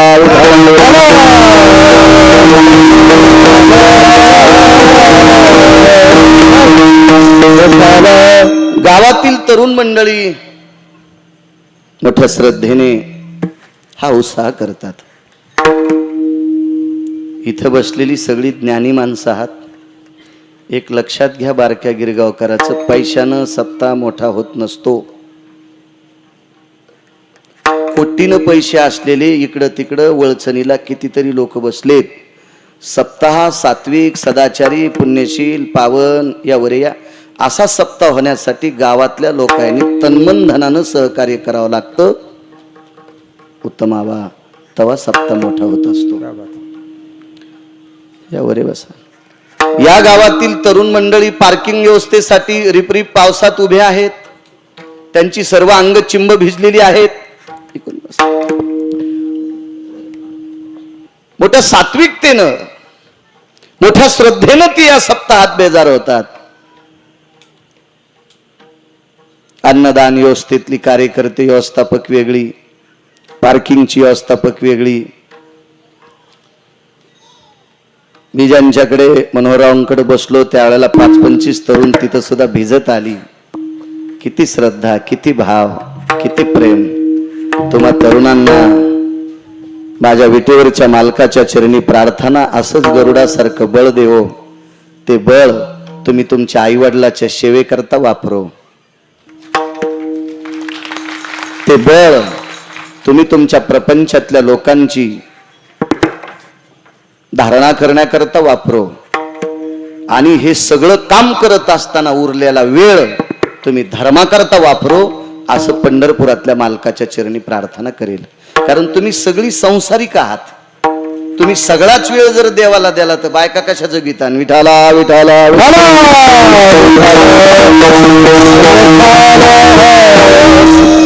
आमच्या बऱ्याच लोकांना बायका नसताना कुंटालानं पैसे आहेत. मग तुमच्याकडे का नसावा? बायको जरी नसली तर पैसे लागत नाहीत का सोमनाथ? लागतेत पैसे. तुम्हाला जर इथं यायचं असेल कीर्तनाला तर एसटी फुकट आणते का तुम्हाला? ती म्हणेल का आता ब्रह्मचारी आहेत, हा यांनी लग्न केलं नाही, आपण फुकट नव्हतं. दोघांची नोकरी जाईन ना काका. कसं शक्य? पैसे लागतात. संन्याशाला लागतेत, ब्रह्मचार्याला लागतेत. तुम्हाला सुद्धा संसारिक आहेत आपण, आपल्याला तर लागतच असते. त्याच्यामुळं तुमच्या सगळ्या कामाकरता देवानं बळ देवो आणि उरलेला वेळ तुम्ही धर्म कार्याकरता देवो आणि ती देण्याची भावना तुमच्यात निर्माण हो, अशी विटेवरच्या मालकाच्या चरणी प्रार्थना करतो. विठाला विठाला.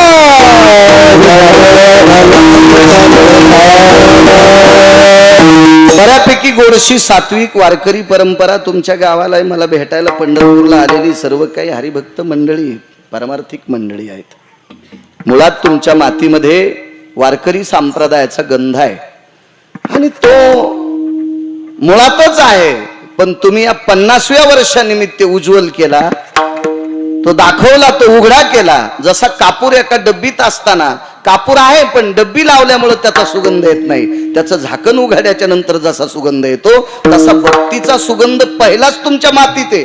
तुम्ही फक्त त्याचं 50व्या वर्षाच्या निमित्तानं झाकण काढलं आणि एवढं मोठं स्वरूप निर्माण केलं. हे मुळातच तुमच्याकडे होतं. विठाला विठाला.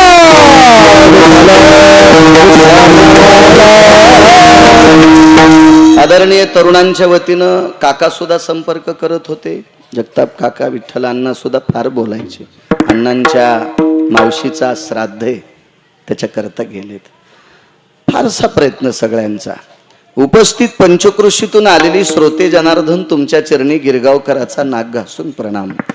ही जी विनेकरी बाबापासून इथपर्यंत वारकरी मंडळी चोपदार आदी करून मस्तक माझा पायावरी या वारकरी संतांच्या साऊंडवाले तुम्हाला सुद्धा धन्यवाद. विठाला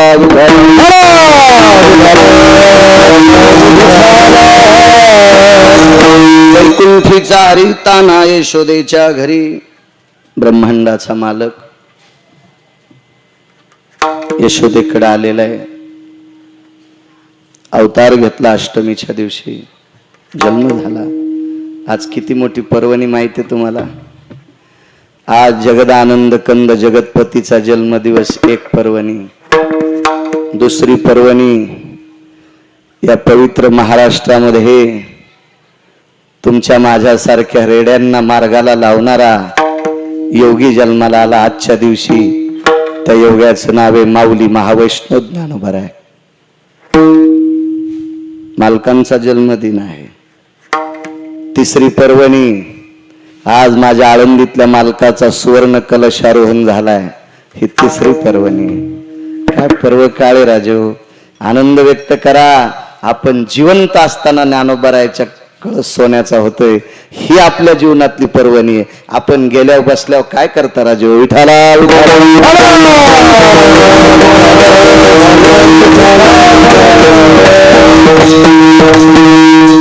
अशा या पवित्र पर्वणीवर चालत असलेला ज्ञानदान सोहळा पुन्हा एकदा सातारा गावातील मंडळींना कोटी कोटी धन्यवाद देतो. अभंगावर येतो. काय विश्वाचा मालक प्रगट झाला असेल, काय गरज असेल. आम्हाला अवतार विश्वाच्या मालकाने आपल्याकरता अवतार धरलाय. मग तो कुर्म अवतार असेल, तो मत्स्य अवतार असेल, तो वराह अवतार असेल, तो राम अवतार असेल. आज ज्या विश्वाच्या मालकाचा प्रगट दिन सोहळा आहे तो जगदानंद कंद जगतपती द्वारकाधीश श्रीकृष्ण परमात्मा आहे. रूप एकच, अवतार भिन्न भिन्न. आजच्या अष्टमीला जो अवतार घेतलाय तो 2 पूर्ण अवतारापैकी एक आहे. दुर्जनाचा येणे करोनी संहार.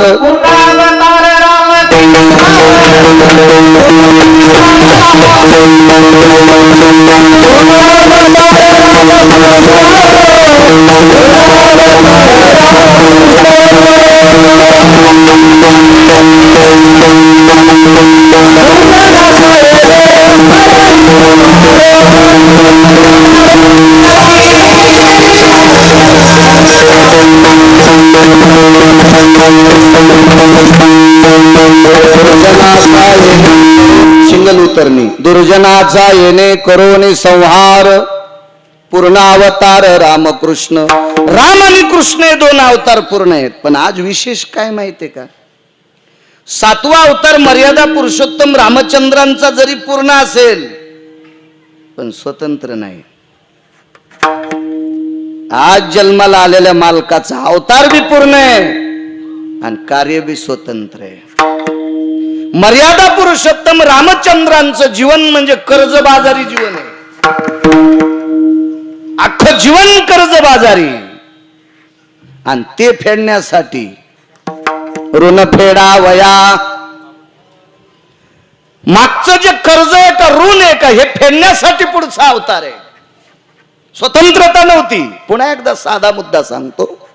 मर्यादा पुरुषोत्तम रामचंद्रांचं जीवन म्हणजे खट्याळ सासूच्या सानिध्यात वावरलेली सून. खतरनाक सासू, ज्वाला मिरची सारखी खतरनाक सासू. आणि या खतरनाक सासूच्या जीवनात एखाद्या सुनेला तयावर तापलेल्या तव्यावर थेंब जसा पडावा असं जीवन तिचं साक्षीभूत असतंय. असं जीवन मर्यादा पुरुषोत्तम रामचंद्रांचं होतं. आणि 8वा अवतार म्हणजे सासूच नाही, किल्ल्या सुनाच्या हातात येत. जे करीन ते पर्व काळ. इतका मुक्त अवतार ते भगवान श्रीकृष्ण परमात्म्याचा तो आजचा आहे. विठाला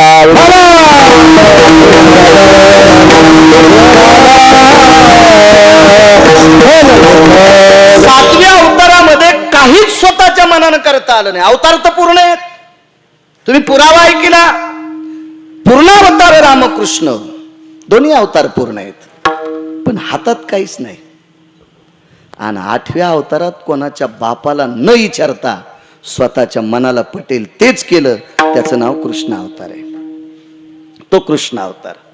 7व्या अवतारात काही करता आलं नाही. मुलगी रडत आली बापाकडे मुलगी रडत आली, चुलत्याकडे मुलगी रडत आली. वडील आणि काका दोघे एका जाग्यावर होते आणि त्या मुलीनं स्वतःच्या नवऱ्याचं कापलेलं डोकं बापा पुढं आणि चुलत्या पुढं आणलं.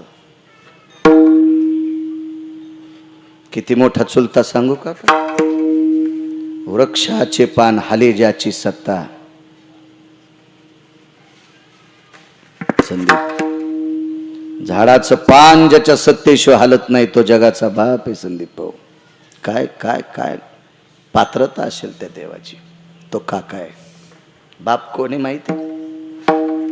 आज त्या बापानं विठ्ठलराव एका डोक्याच्या केसा इतकी जरी मान हालिली ना, मंडप नाही, तुम्ही मी कोणीच वाचत नाहीत, कोणीच नाहीत वाचत आपण, कोणीच. ही अख्खी पृथ्वी त्याच्या डोक्यावर आहे. त्याला शेष म्हणतात. मनोहरराव तो शेष त्या मुलीचा बाप आहे. मर्यादा पुरुषोत्तम रामचंद्र त्या मुलीचे काका आहेत. आणि पोरीनं ते डोकं दाखिलं. माझे मालक आहे ते. माझ्या मालकाला माझे सासरे वाचू शकले नाही. सासऱ्याचं नाव लंकेचा राजा रावण.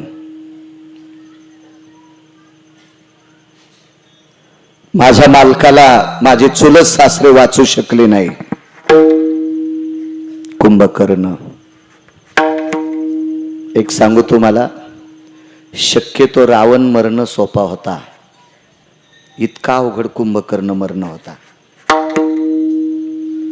रावण मारणं देवासाठी कितीतरी काही पटीनं सोपा होता, तसा इतका सोपा नव्हता. पण कुंभकर्णापेक्षा काही पटीनं सोपा होता. रावणापेक्षा कितीतरी पटीनं कुंभकर्ण मारणं अवघड होता. पण कृपा एका संन्याशाची झाली म्हणून कुंभकर्ण मेला, नाही मरत नव्हता कुंभकर्ण. त्याही माझ्या मालकांच्या काकांनी त्यांना वाचवलं नाही. तिसरा मुद्दा सांगितला, प्रभू प्रभू माहित नाही बरं बाप आहे, माहित नाही बरं चुलता आहे, पण देव माहित आहे. प्रभू, या ठिकाणी माझ्या मालकाचे दुसरे तिसरे एक सासरे आहेत, ते प्रचंड भजन करणारे आहेत. आज ज्या मालकाचा जन्म झालाय त्याचा फरक पहा आणि मागच्या मालकाचा फरक पहा. दोन्ही एकच आहेत, अवतार मात्र भिन्न आहेत. प्रभू, माझ्या पतीचे अजून एक 3 नंबरचे काका आहेत. प्रभू, ते खूप सात्विक होते हो. अंतकरण मिळत होतं. प्रभू, माझ्या पतीच्या 3 नंबरच्या काकांनी तुमचं रात्रंदिवस भजन केलं. त्या काकाचं नाव आहे विभीषण. खूपसं भजन केलं, खूपसं.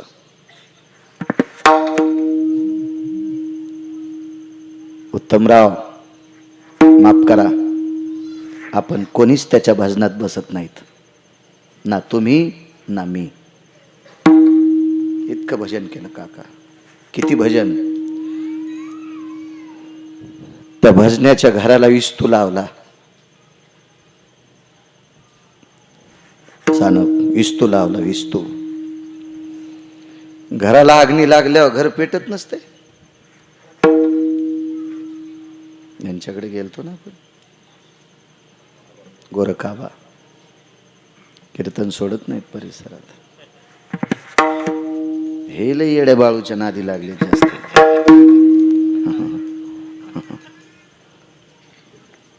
सांगा बा, झोपडं पेटल्यावर, घर पेटल्यावर जळत नसतं. सिमेंटचं घर जर पेटलं तर कलर तर जळन ना. पण विभीषणाच्या दारातली धर्माची पताका सुद्धा जळाली नाही. ज्या पताकेला, ज्या काठीत पताका लावली होती उत्तमाबा, ती काठी पण जळाली नाही. त्या घराचा कलर सुद्धा जळाला नाही. इतके माझ्या मालकाचे काका भजन करणारे होते. प्रभू तुमचं भजन केलं त्यांनी. लंकेशी उरले बिभीषणाचे घर, लंकेशी उरले बिभीषणाचे घर, हृदयी सीतावर म्हणून या. हृदयामध्ये सीतेच्या मालकाचं नाव होतं. याच्याकरता बिभीषणाचं घर लंकेत एकटंच शिल्लक राहिलं. इतकं माझ्या पतीच्या काकाने भजन केलं तुमचं. एवढा माझ्या मालकाचा काका सख्खा चुलता जर इतका भजन असेल, तर त्या पवित्र वारकऱ्याचा पुतण्या का मरावा देवा? का मरावा? का मरावा? बाई हुशार होती. बाईनं देवाला विनंती केली, प्रभू लक्षात ठेवा, माझे सख्खे सासरे, माझे चुलत सासरे, पुन्हा माझे तिसऱ्या क्रमांकाचे वारकरी चुलत सासरे, या तिघा जणांनी माझ्या पतीला वाचिलं नाही. पण एक सांगू का देवा, माझे वडील असते तर मात्र माझ्या पतीला मरू दिलं नसतं. माझे वडील असते ना तर माझ्या पतीला मरू दिलं नसतं. त्यावेळेला ताटात कापलेलं डोकं हसत होतं. खत खत खत खत खत खत डोकं हसलं. मला काही गप्पा सांगायचा नाद नाही. तुकोबरायचं मनोगत आहे, पहावे पुराणी विचारोनी. सटाक्या सांगणार नाही, गाणं बी म्हणणार नाही आणि गप्पा सांगणार नाही. कारण मी सटाक्या सांगितल्या तर यम मला सटके हानील. मला हाणायच्या अगोदर पाकिट देणाऱ्याला हानील, गळ्यात शपथ. सटाक्या सांगणाऱ्या महाराजाला जो पाकिट देतो का त्याला कोण्या नरकात टाकावं यमाला सुद्धा कळत नाही. आणि 2 नंबरला तुम्हाला नरक आहे. माझ्या गळ्याची शपथ खोटं नाही. 3ऱ्या क्रमांकाला तुम्हाला नरक आहे. नालायक महाराज सोबत उभं राहिलं, 7 केली की तुम्हाला नरक 3रा आणि 4था आम्हाला आहे. जाऊ द्या, आम्हाला पिराला कापू द्या. हो, नाही तर निफाड पसल्या मसुबाला कापू द्या आम्हाला, पण तुम्हाला पैसे देऊन देऊ कापायला नाही, हे ध्यानात ठेवा. आम्ही गथुडं घेऊन कापू द्या आम्हाला, पण तुमचं गथुडं जाऊन तुम्हाला देव कापायला हे ध्यानात ठेवत जा. विठाला विठाला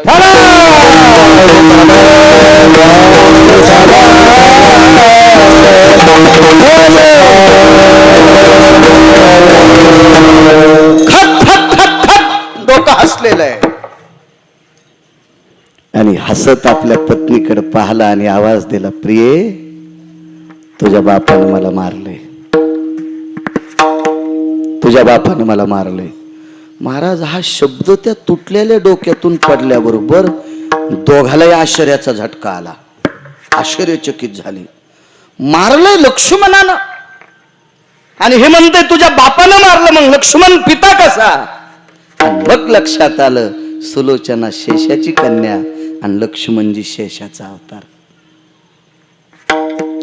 महाराज वानरापुस लढायला लाज वाटली देवाला. वानरायच्या पुढे रडायला लाज वाटली देवाला. पण अंतःकरण रडत होतं. हे कळालं 1 नंबरच्या संन्याशाला. आणि मारुतीरायनं प्रभूला बाजूला घेतलं. देवा काय अडचण आहे? शोक करता नाही, पाणी नाही डोळ्याला. मारुतीरायने सांगितलं, प्रभू अख्खं जीवन तुमच्या सेवेत घातलंय, मला सगळं कळतंय तुमचं. तुमच्या दोघांचं हृदय रळतंय. कारण काय? इंद्रजित आमचा जावाई आहे. इंद्रजित आमचा जावाई आहे. सुलोचना आमची मुलगी आहे. रावण आमचा व्याही आहे. मारुतीराय म्हणले, आता नाती लागले का? फॉर्म भरायच्या आधी नाही कळालं तुम्हाला? फॉर्म भरायच्या आधी कळायला पाहिजे होतं आमचे नातेवाईक आहेत. मग भरायचंच नव्हतं ना. आधी तर बॅन लावून फॉर्म भरला आणि मग म्हणले त्याला मतदान आणा, आम्हाला आणू नका. किती विरोध केला देवा तुम्ही? हनुमंता, ह्या गोष्टी नकळत झाल्या, पण इंद्रजित उठावा लागतो. नाही प्रभू, असं करू नका. 18 पद्म वानर, 72 कोटी रिसन, 56 कोटी गोलांगुळ, किती त्रास दिलाय व आम्हाला. देवा आम्ही तुमचं काम केलंय, तुमची भाकरी सुद्धा खाल्ली नाही. पाला खावे मी वाहिले पर्वत, पाला खावे मी वाहिले पर्वत,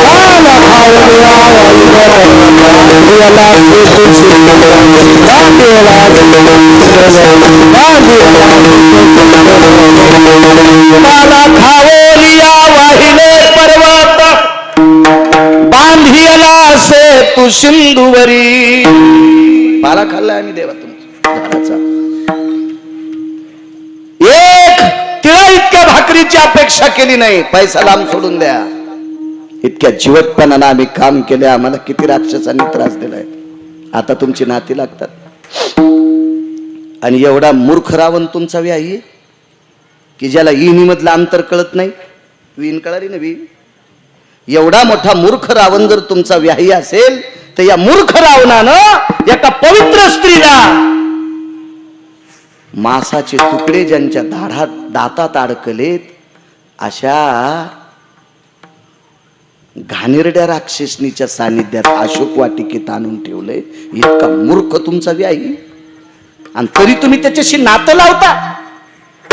भगवंतानं सांगितलं हनुमंता जाऊ दे, जे लोक करतील ते फिरतील, पण रावण आमचा व्याही आहे जाऊ दे. पण इंद्रजिताला उठवायचे हुशार होते. खेळिया माझी हनुम्या शान, अत्यंत ज्ञानी होते मारुतीराय. उड्डाण केलं. महर्षी वाल्मिकांच्या रामायणातला एक श्लोक लिहून आणला आणि विश्वाच्या मालकासमोर टाकला. वाचा श्लोक. श्लोक वाचल्याबरोबर डोळे भरून आले आणि लक्ष्मणाला सांगितलं, बाळा ए लखन नाही उठित आहेत. का उठित आहेत नाही? वरतोनी दावीन नामा, वरतोनी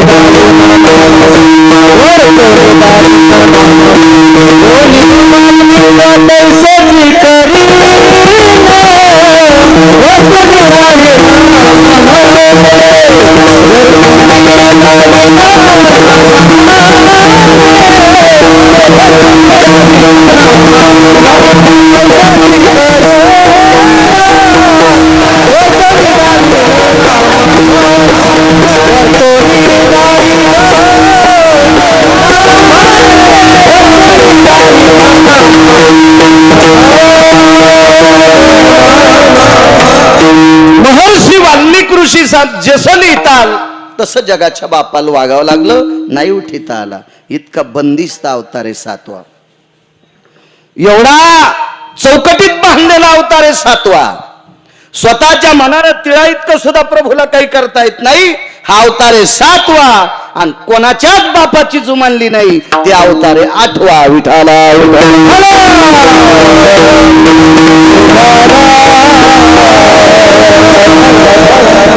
मागची सगळी कर्ज फेडण्यासाठी आठवा अवतार आहे. माझ्या वाचनात आतापर्यंत 28 कर्जदार होते.